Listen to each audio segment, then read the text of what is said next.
nous décrire en quelques mots votre projet? L'équipe, le territoire, s'agit-il d'une MSP mono ou multisite? Alors, notre projet de maison de santé regroupe le territoire de Bléville et de Sainte-Adresse. Il comprend beaucoup de professionnels de santé. Alors, essentiellement, d'abord 3 médecins généralistes, et puis des sages-femmes, infirmières, kinés, pharmaciens, pédicures, podologues, orthoptistes. J'ai dû oublier quelqu'un. Ça va être multisite, mais finalement, il n'y a qu'une rue qui nous sépare de l'autre bâtiment. Bien évidemment, le projet reste ouvert à d'autres professionnels de santé de ces territoires qui voudraient nous rejoindre, qui seraient tentés par l'aventure.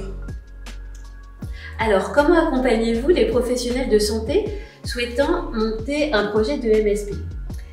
Il faut savoir tout d'abord que vous n'êtes pas tout seul. Il y a d'abord des partenaires institutionnels, hein, l'ARS, l'assurance maladie. Il y a des partenaires, la CPTS du territoire Havrais, Sextant, la communauté urbaine qui en particulier va vous donner des chiffres propres à votre territoire, et la Fédération des maisons de santé qui vous aide en particulier pour la partie méthodologique. Très bien. Comment et pourquoi vous êtes-vous lancé à monter votre projet de MSP? Alors, on a été touché par la flèche de l'interprofessionnel grâce à la CPTS du Sextant 76.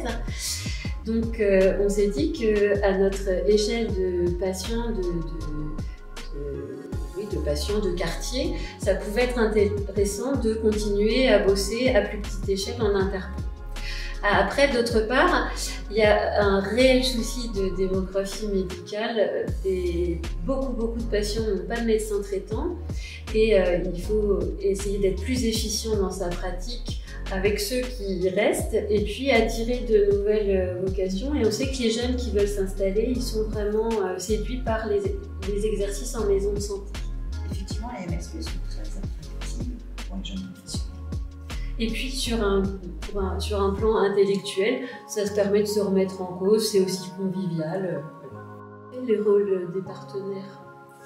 Alors l'ARS, en fait, pour revenir aux partenaires institutionnels, l'ARS va permettre de débloquer des fonds pour vous aider dans la mise en œuvre de votre projet de santé, en particulier des fonds liés à l'ingénierie. L'ARS et l'assurance maladie sont partie prenante dans les comités opérationnels départementaux pour la validation de votre projet de santé. L'assurance maladie va aussi contractualiser avec vous dans le cadre de l'ACI, de l'accord conventionnel interprofessionnel. Les autres partenaires, la communauté urbaine, on va vous donner des chiffres, les chiffres de votre territoire.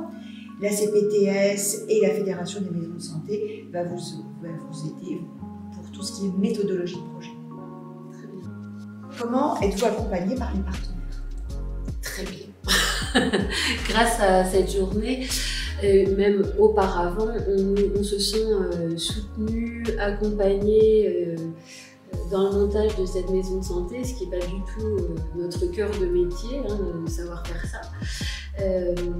Donc grâce à tous les partenaires que vous avez cités, on se sent bien soutenu et juste dans notre projet. Donc c'est très plaisant et rassurant. Aujourd'hui, vous participez à la journée d'accompagnement des projets de MSP organisée par la CPTS avec la communauté urbaine, la CPM, la RS. Comment s'est organisée cette journée dans la mise en œuvre et quels en sont les objectifs? L'objectif premier, c'est de vous aider à écrire dans un premier temps votre lettre d'intention pour les institutions, et puis vous aider aussi à élaborer votre projet de santé. Nous, partenaires assurance maladie, nous avons été sollicités par les acteurs du territoire et les acteurs de la CPTS. La CPTS qui nous a sollicités. Quelles seront les prochaines étapes suite à cette journée pour finaliser votre projet de santé? Alors, il va falloir monter, nous ce qu'on souhaite dans notre projet, c'est monter l'association de la MSP. La lettre d'intention, il faut la faire partir. Et ensuite, on va rédiger le projet de santé, donc il va falloir réorganiser des réunions avec les acteurs de la maison de santé et puis voir les acteurs professionnels de santé de la CISA, voir avec eux tout ce qui concerne cette structure, la CISA, avec un petit peu plus d'organisation pour ce modèle-là. Renouvellerez-vous cette journée? Probablement, puisque nous avions déjà, avant la crise, organisé de telles journées, en 2021 également. Donc oui, c'est une organisation un petit peu pérenne pour l'accompagnement des porteurs de projets. Eh bien, merci en tout cas. Merci à vous, et puis si je peux me permettre, vous êtes bien partis pour élaborer votre projet de santé. Merci.